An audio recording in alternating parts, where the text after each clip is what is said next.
ও নামাজ পড়ে আসছে, আয়সা আমার বলতেছে আম্মু খুব তাড়াতাড়ি আমার বাদ দাও, আমি কী করবা, ঘুম আসবো।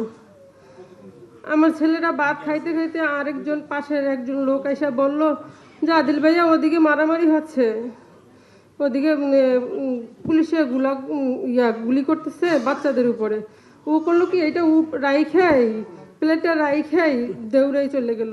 আমি যে পিছন দিয়ে ছাপ দিয়ে ধরলাম আর ধরে রাখতে পারলাম না, চলে গেছে। ওর পিছনে পিছনে আমিও গেছি, ওর বাবা গেল, আমার আরেক ছেলে আছে ও গেল, গিয়ে আর পাইলাম না। ও অনেক দূরে চলে গেছে। কিছুক্ষণ পরে আমি চলে আসছি, আমার নিয়ে আসছে এলাকার মানুষ। নিয়ে আসার পরে মানে 7-8 মিনিট পরেই শুনি ওর গুলি লাগছে।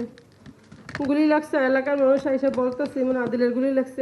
ঠিক আছে, আদিলের গুলি। আমার আরেক বাতিজে এরকম গুলি লাগছে সকাল 10টায়, 19 জুলাই, ও ঢাকা মেডিকেলে আছে। আমি ঠিক আছে, গুলি লাগছে, ও তো কোনো সমস্যা নেই, হসপিটাল নিয়ে গেলে ভালো হয়ে যাবে।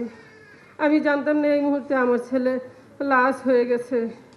আমার ছেলেটা আর্মির অফিসার হইতো, ওর বড় স্বপ্ন ছিল আর্মির অফিসার হইতো, অনেক বড় স্বপ্ন ছিল আমার ছেলের। লেখাপড়ায় খুব ভালো ছিল, অঙ্কে অনেক ভালো মেধা ছিল আমার ছেলের।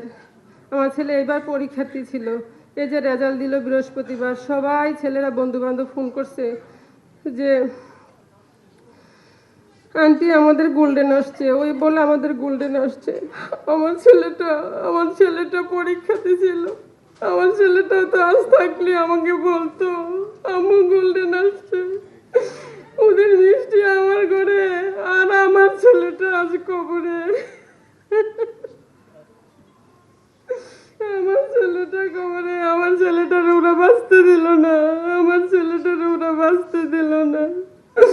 আমার ছোট্ট একটা ছেলে ছিল, কি এমন ক্ষতি করতে পারতো ওরা, না একটা ঢিলা ঢালা দিত। ওরা কেন এইভাবে মেরে ফেললো আমার ছেলেটাকে, কেন এইভাবে মেরে ফেললো। আমি খুব আশাবাদী ছিলাম। কুকু যখন মারা যায় আমি খুব কষ্ট পাইছি। আমি বাবার থেকে শুনছি যে খালেদা জিয়া হ্যাঁ 2 ছেলে, এক ছেলে কুকু আর তারেক রহমান। কুকু যখন মারা গেছে আমি অনেক কষ্ট পেয়েছি, আরে অসুস্থ খালেদা জিয়া, অনেক অসুস্থ, ওনার ছেলেটা মারা গেছে, আবার এই হিটটা কিভাবে সহ্য করব, আমি অনেক কষ্ট পাইছি। তখন আর এত কষ্ট যে এটা আমি বুঝিনি, আমার ছেলেটা যখন আসছে আমি বুঝতে পারছি সন্তান হারা যে কি কষ্ট,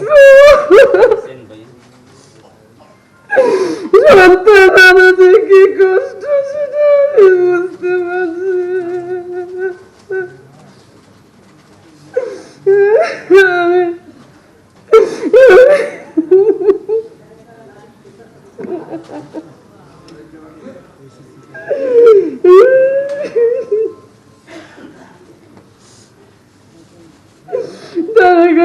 বলছি যে আমার আরো 2টা ছেলে আছে, আপনি তো ভাই হারাছে কত